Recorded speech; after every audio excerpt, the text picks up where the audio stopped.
आता आपल्या आवडत्या मालिकेचे संपूर्ण भाग मालिका प्रसारित झाल्यानंतर लगेचच पाहू शकता पूर्णपणे मोफत फक्त सन नेक्स्ट वर.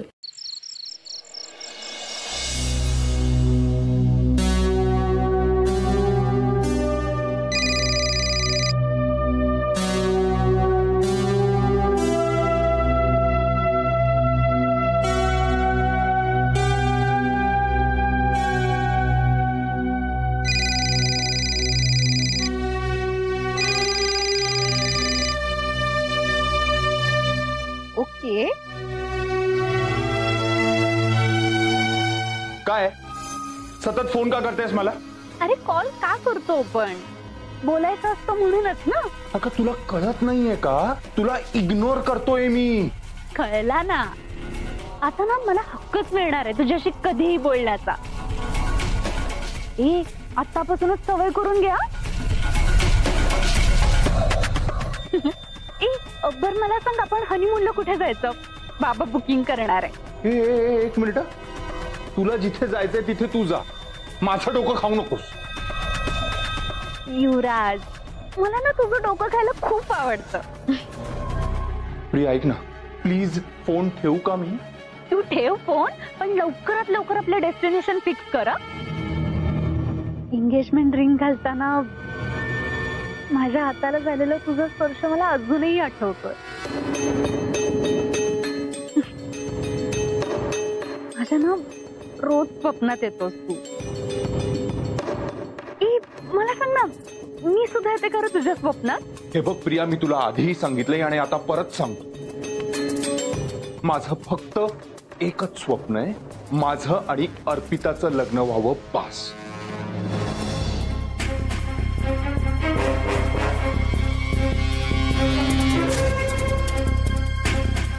हे बघ, हे स्वप्न विसर आता.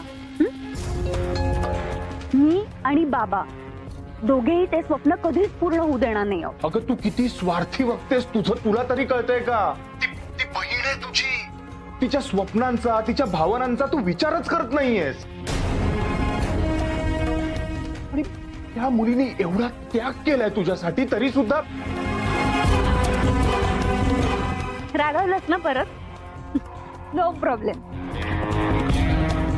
आपली माणसं आपल्यावरती रागवली ना की समजायचं त्या माणसाचं आपल्यावरती खूप प्रेम आहे. तुला हवं तेवढं चिड माझ्यावर, मला काहीच प्रॉब्लेम नाहीये. प्रिया बास.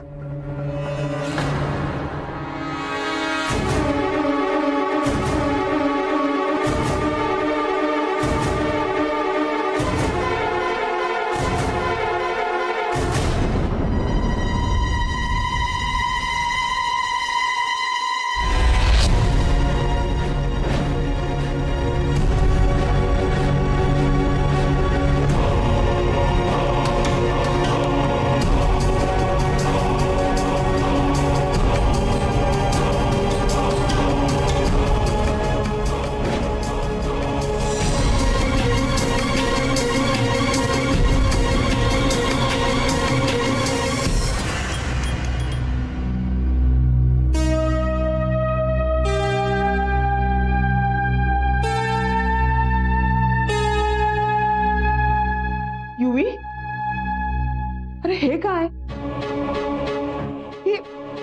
ही अंगठी? युवी, तू प्रियावरचा राग या अंगठीवर का काढतोयस? युवी, काय विचारते मी?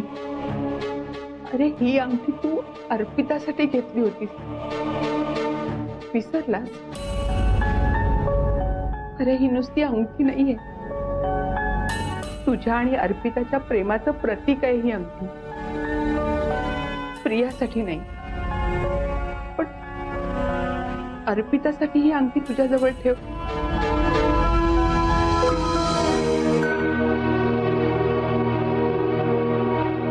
युवी,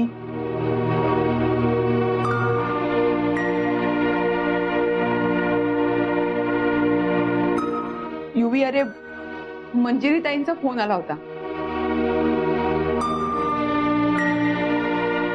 त्या म्हणाल्या की युवीने गाडीची चावी परत केलीये.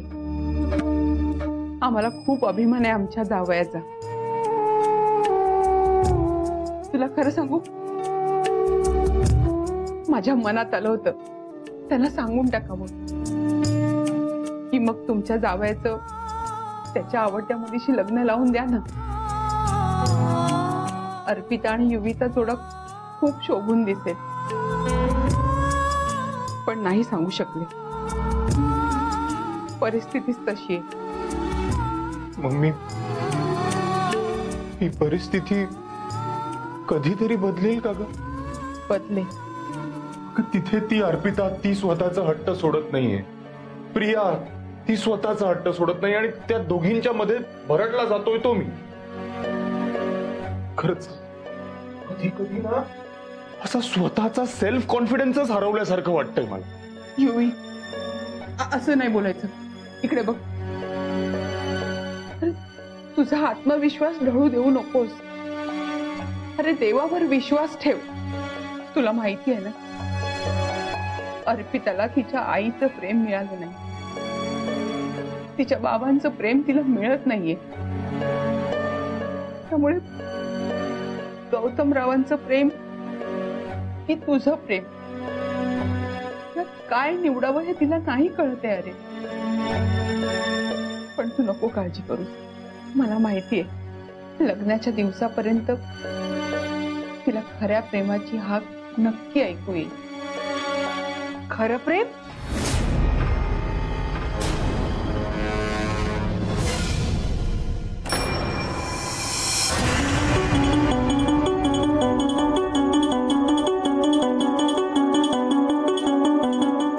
कोणाबद्दल बोलताय तुम्ही? हे खरं प्रेम नावाचा एक सिनेमा आलाय, त्याबद्दल मी सांगत होते युवीला. पण मी तर अर्पिताचं नाव ऐकलं होतं. अर्पिताने सांगितलंय मला. खूप छान सिनेमा आहे, आपण बघूया. हा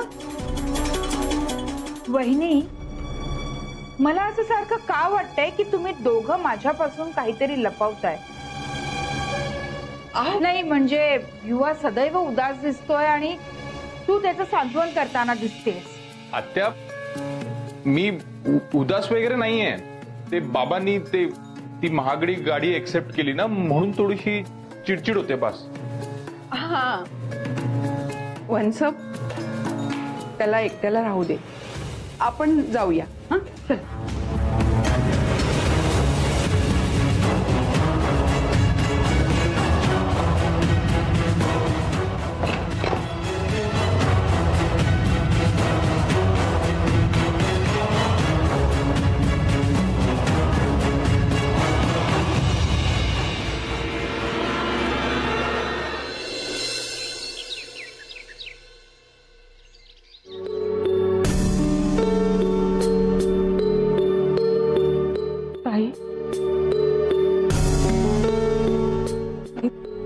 तुला माहितीये मला ना असं मागचं पुढचं ठेवून बोलता येत नाही ग. फटकळपणे बोलून जाते मी.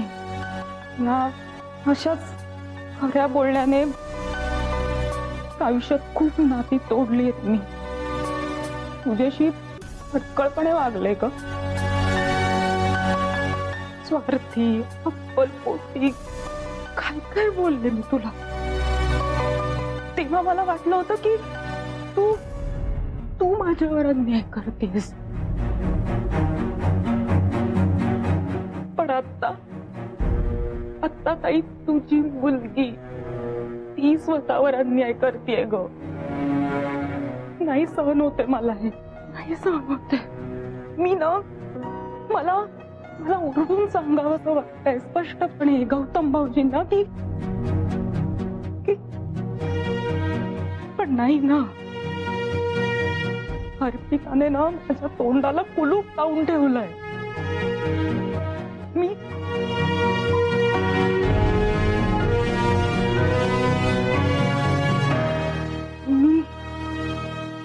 बोलले आणि तिने खरंच काही जीवाचं बरं वाईट केलं तर नाही. मी काय करू. का वागतात ग असे गौतम भाऊजी. का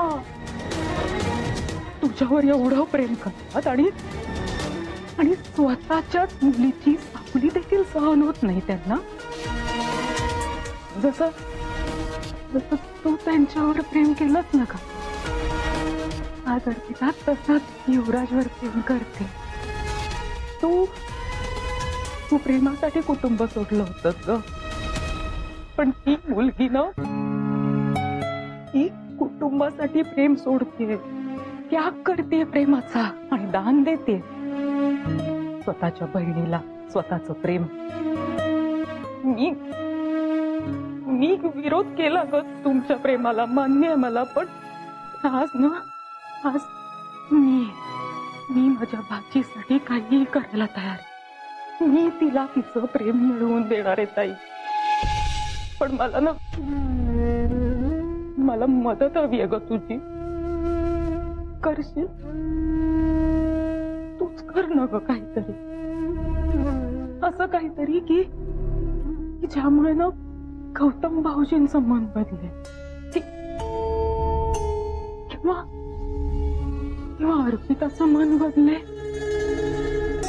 करशील नको? मला गरज आहे ग तुझी ताई.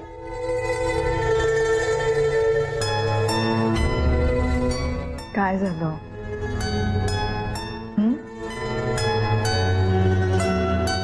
अर्पिताच्या लग्नाची काळजी वाटतेय ना? बहिणीकडे हेच मागताय ना की अर्पिताचं लग्न लवकरात लवकर होऊ दे.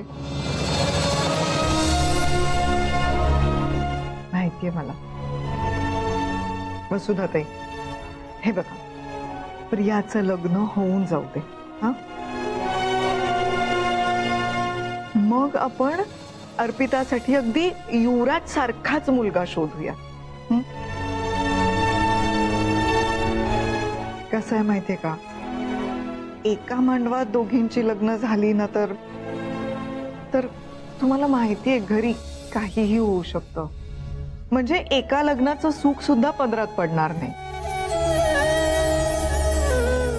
म्हणून अर्पिता नाही म्हणतीये. ती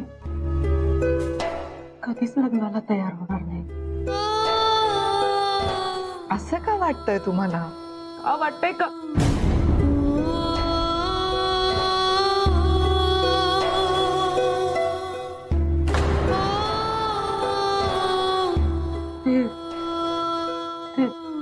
ते नाही सांगता येणार मला.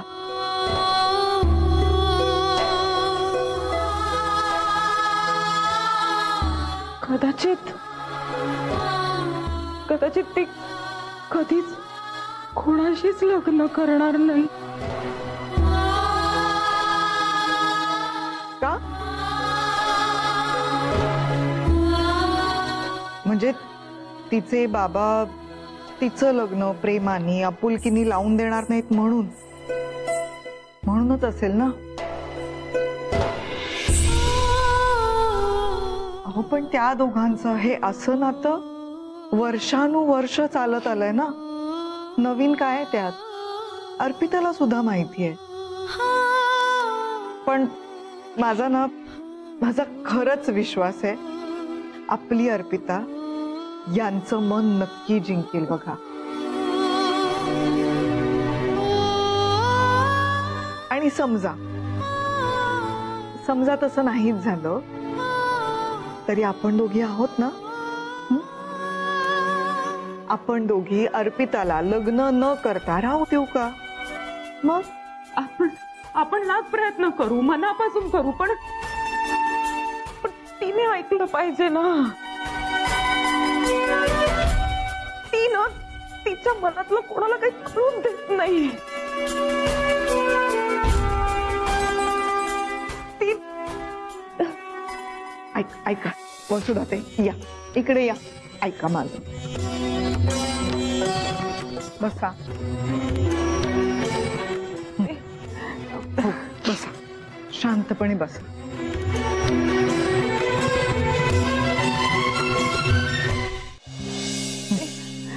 हो बसा, शांतपणे बसा.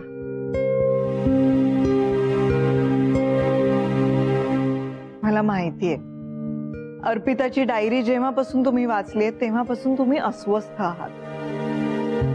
काय एवढं त्या कवितेत आहे काय? बाबांबद्दलच असेल ना? काय आहे सांगा ना, आईबद्दल, बाबांबद्दल. तिला आयुष्यात जे जे काही मिळालेलं नाहीये ना,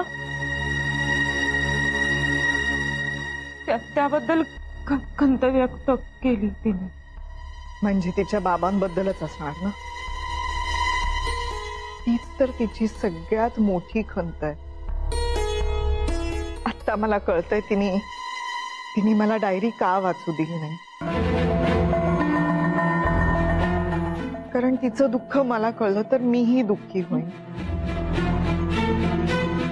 वसुधाताई, म्हणूनच ती तुम्हाला सुद्धा काही सांगू देत नाहीये. याचं कारण एवढंच आहे, त्या कविता जर का यांनी ऐकल्या, त्यांना कळल्या तर ते चिडचिड करतील, रागराग करतील, घरातलं वातावरणच बदलून जाईल. म्हणून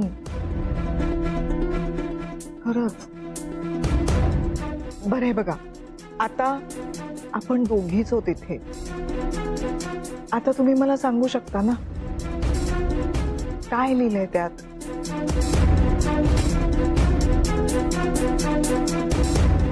कशाबद्दल लिहिलंय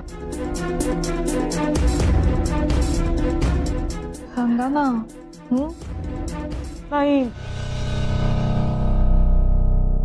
नाही, असं नाही सांगू शकत मी. का नाही सांगू शकत? मी आई आहे तिची, मला नाही सांगणार तुम्ही? सांगा ना, काय काय आहे एक्झॅक्टली त्याच्यात, मला कळलं पाहिजे ना. सांगा वसुधाताई.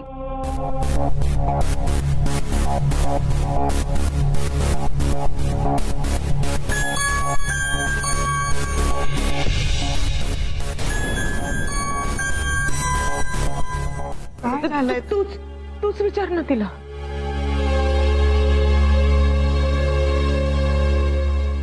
तूच विचार तिच्या मनात काय येते. विचार. मंजिरी, गप्पा काय मारत बसली? जायचं ना पत्रिका द्यायला. चल. ते अर्पिताबद्दल बोलत होतो. कशाला का वायफळ विषयांवर वेळ वाया घालवता?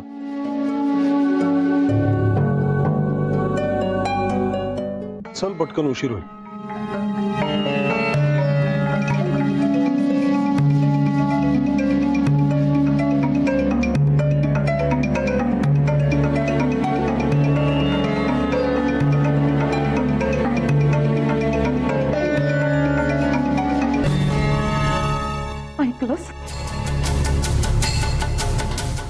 ऐकलंस ना? तुझ्याबद्दल बोलणं म्हणजे वेळ वाया घालवणं असं वाटतं तुझ्या बाबांना. आणि तू त्यांच्यासाठी तुझ्या प्रेमाचा त्याग करायला निघालीस. हे बघ अर्पिता, तुला नाही ना काही सांगायचं, मला सांगू दे, मी माझ्या पद्धतीने सांगेन. अगं असह्य होतंय ग हे सगळं. कळतंय का तुला अर्पिता? अर्पिता, मी ना हात जोडते, नको ग असं वागू. ऐक ना ग, या वेड्या मावशीचं ऐक ना फक्त.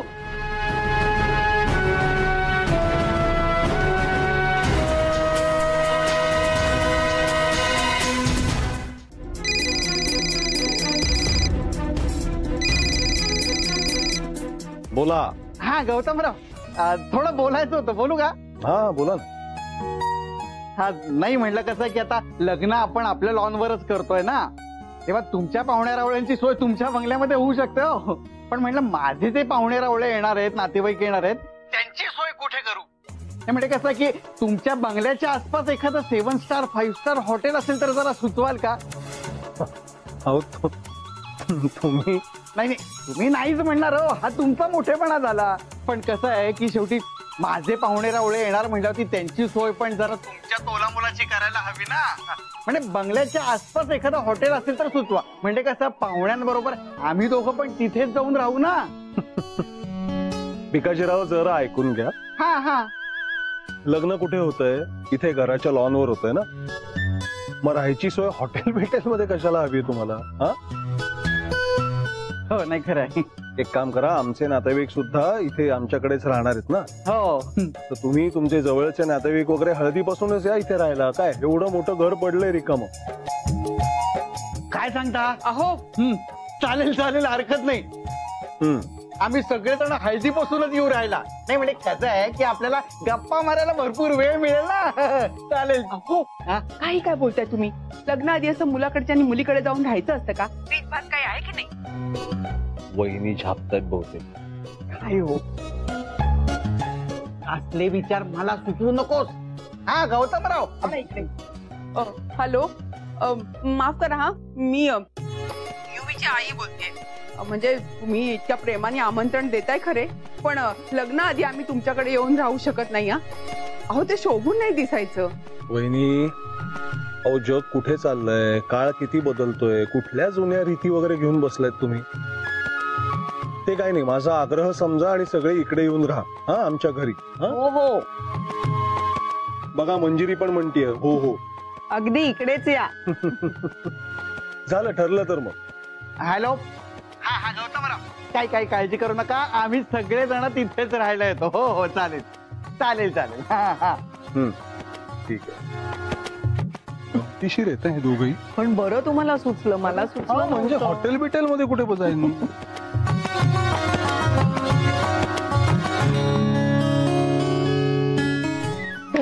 धन्य आहे तुमची. काय झालं? हो काय झालं म्हणून काय विचारताय?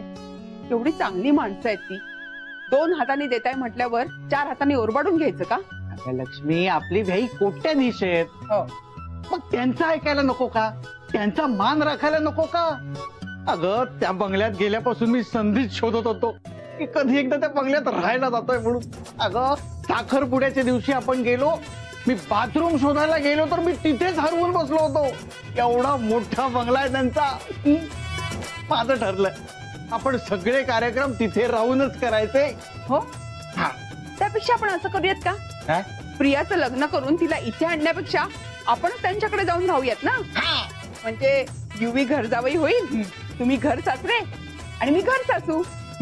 बेस्ट आयडिया, मला चालेल, मला काही हरकत नाहीये. छान आहे. अरे काय माणूस आहे हा. अहो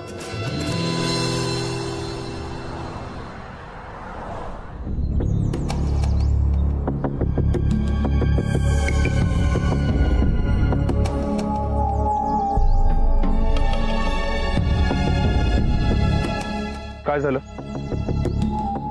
का बोलवले मला इथे? हे बघा, तुम्ही अर्पिताच्या मावशी आहात म्हणून मी इथे आलोय. महत्वाचं बोलायचंय तुझ्याशी. आणि फक्त तुमच्या वयाचा आणि अर्पिता सोबतच्या नात्याचा मान राखतोय म्हणून मी इथे आलो.